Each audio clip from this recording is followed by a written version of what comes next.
एक बार फिर हम आपके साथ मौजूद हैं और आपको फिर से उसी पुरानी घटना पे जो माल इलाके की थी, अटारी गांव की, जहां पर एक दरोगा के पिता की हत्या की गई थी गोली मारकर।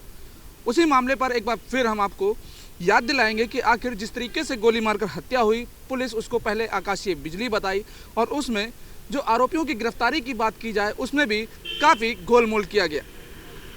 अगर बात की जाए, ये हम नहीं कह रहे हैं, ये सरकारी कागज़ ही बोल रहे हैं कि आखिर पुलिस ने 5 लोगों को कस्टडी में लिया, उसके बाद कागज़ में लिखा पड़ी कि 5 को दिखाया, लेकिन फिर एकाएक जो सीडी का कागज़ था वो भी बदल दिया गया।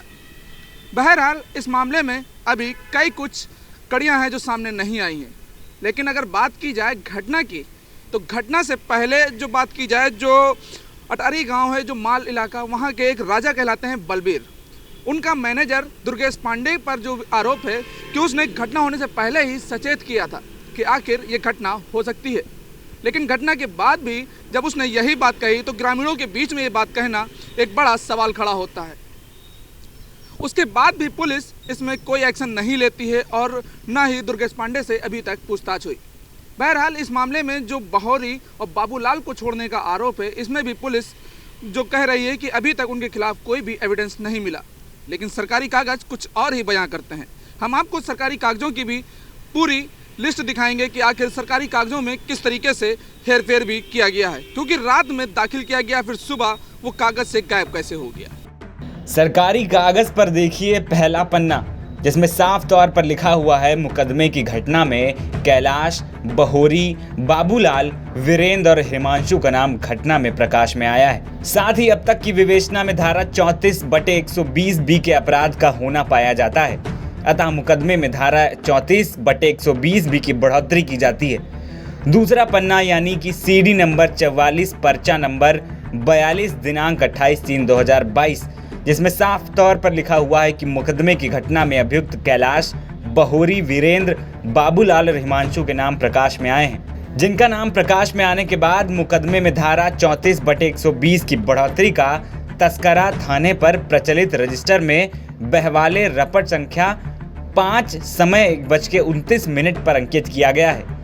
वहीं अब हम आपको दूसरा पर्चा दिखाते हैं,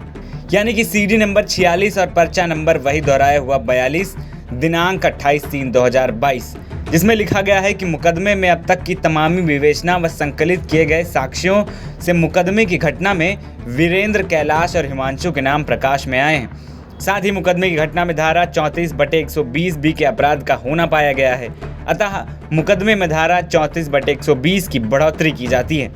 मुकदमे में अब अग्रिम विवेचना धारा 302/120 बी/34 बनाम वीरेंद्र, कैलाश और हिमांशु थाना माल में प्रचलित है।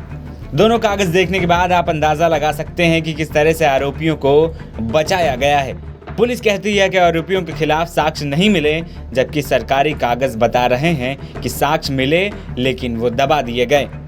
और आरोपी अब बाहर घूम रहे हैं। हमने आपको दिखाया सरकारी कागजों की 2 तस्वीरें, जिसमें 2 नाम की बढ़ोतरी और 2 नाम के जो घटाए गए। इसमें किस तरीके से क्या कुछ रहा, यह भी एक बड़ा सवाल। बहरहाल इस मामले की अगर बात की जाए तो जो मौजूदा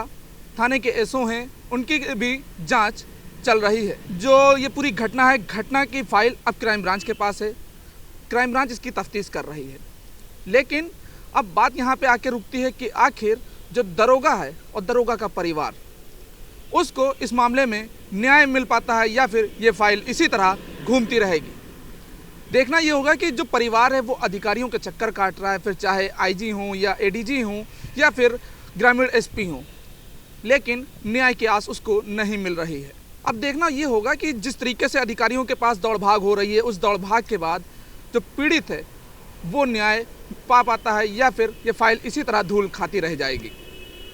वीडियो जर्नलिस्ट मिराज खान के साथ मोहम्मद कलीम, #भारत न्यूज़, लखनऊ।